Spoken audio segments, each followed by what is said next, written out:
مسلمانوں پر ظلم کرتا رہا.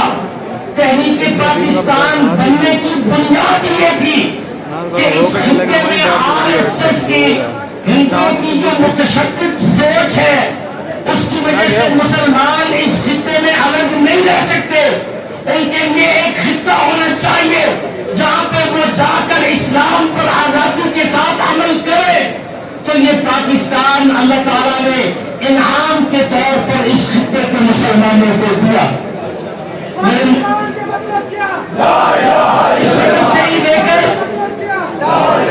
اس وقت سے لے کر جب سے پاکستان بنا یہ کشمیر کا مسئلہ اسی وقت سے شروع ہے اور ہندوستان اور ہندوانہ سوچ وہ تسلسل سے مسلمانوں کے اوپر ظلم اور تشدد کا یہ سلسلہ جاری رکھے ہوئے ہیں.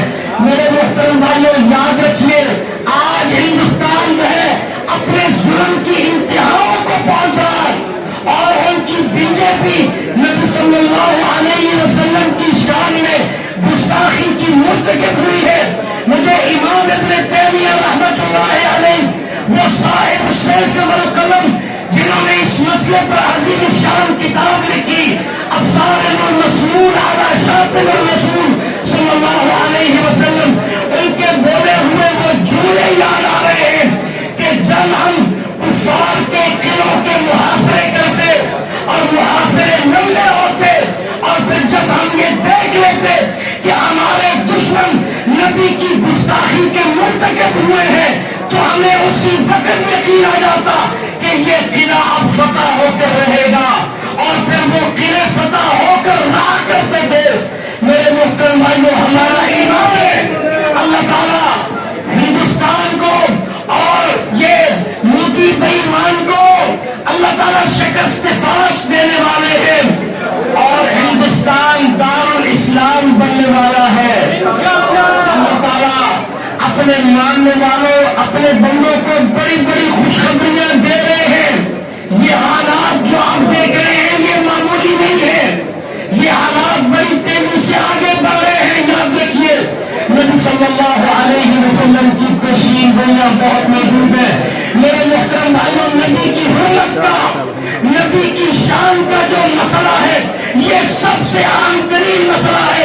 اگرچہ کشمیر کا مسئلہ ہو فلسطین کا مسئلہ ہو عراق کا مسئلہ ہو شام کا مسئلہ ہو پوری دنیا میں جہاں کہیں بھی مسلمان ظلم و ستم کا شکار ہے. اللہ کی قسم ان سارے ظلم سے سب سے بڑا ظلم یہ ہے کہ قائد الانبیاء قائد الرسل نہ ان جیسا کبھی کوئی آیا نہ کبھی آئے گا جو سب سے افضل جو سب سے اجمل جو سب سے اکمل جو سب سے اعلیٰ نبی کریم محمد رسول اللہ صلی اللہ علیہ وسلم کی شان میں جو گستاخی کا ارتکاب ہوا میرے محترم بھائیوں عالم اسلام کے لیے امت اسلام کے لیے یہ سب سے بڑا ظلم ہے.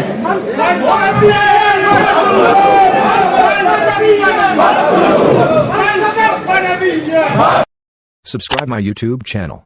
Press the bell icon, select all for more videos.